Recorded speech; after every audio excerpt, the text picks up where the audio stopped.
Monsieur Zemmour, bonjour, je suis Olivia Catan, présidente de SOS Autisme France, et j'aimerais vous lire ce courrier qui attend bien évidemment une réponse de votre part. Monsieur Zemmour, après cette polémique et vos propos qui auraient été détournés, à mon tour de m'adresser à vous. Je ne suis ni une femme politique, ni une femme de pouvoir, juste une maman d'enfants autistes. Vous avez raison sur un point. L'école publique d'aujourd'hui ne propose qu'une inclusion au rabais, avec des personnels non formés et sous-payés. Cette inclusion est un objet de communication politique sous le couvert d'une fausse bienveillance, je vous l'accorde, et je l'ai dénoncé moi-même bien avant vous. Mais vous péchez par manque de connaissances et d'expérience. Ce n'est pas en sortant les rares élèves handicapés du système scolaire que vous les rendrez moins en souffrance. Ce n'est pas en les privant du bonheur d'être à l'école avec les autres que vous parviendrez à les rendre plus heureux. Pensez-vous que les écoles spécialisées ont un jour permis aux enfants en situation de handicap d'avoir un diplôme ou de trouver un emploi?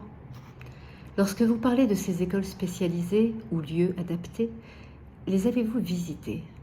Et de quoi parlez-vous exactement? Des IME, des hôpitaux de jour ou de ces instituts qui ressemblent pour la plupart à des mouroirs ou au mieux des garderies. Des lieux où l'on gave nos enfants de traitements en tout genre, parfois sans contrôle, pour les rendre plus dociles. Des lieux où ils perdent toute identité propre et toute humanité. Est-ce cet avenir-là que vous souhaitez offrir à nos enfants?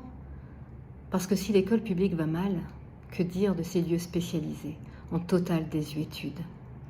Et quelle serait la vie de ces enfants sortis de l'école ordinaire? Une errance d'école spécialisée en lieu de vie pour adultes? Une vie d'exclusion, loin de la société et des autres? Enfin, comment apprendre aux autres élèves à vivre avec ces enfants différents si vous les séparez dès leur plus jeune âge? Monsieur Zemmour, la loi sur l'égalité de 2005 a permis à nos enfants d'être considérés comme des citoyens à part entière. Ce n'est pas dans une obsession égalitariste, mais dans une volonté d'égalité de leurs droits fondamentaux. L'école de la République est une chance pour nos enfants. Elle a sauvé mon fils et tant d'autres enfants qui aujourd'hui poursuivent leurs études ou occupent un emploi. Combien de fois ai-je entendu que mon fils de 5 ans, non-verbal, n'avait pas sa place à l'école ordinaire? Pourtant aujourd'hui, après m'être battue pour qu'il soit intégré, mon fils vient d'avoir son brevet avec une mention très bien, et il n'est pas le seul. Alors je vous invite à partir en Italie ou en Suède, là où l'inclusion est réussie, là où les écoles spécialisées ont fermé depuis longtemps, là où l'État a mis les moyens financiers et humains pour réussir à faire vivre ensemble toutes les différences. Voilà le modèle de société auquel j'aspire.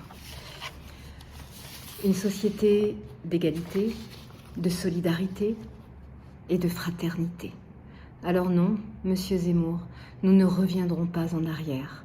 Et je me dresserai devant vous avec des milliers de parents d'enfants handicapés pour défendre l'inclusion de nos enfants au sein de l'école de la République. Merci de m'avoir écouté.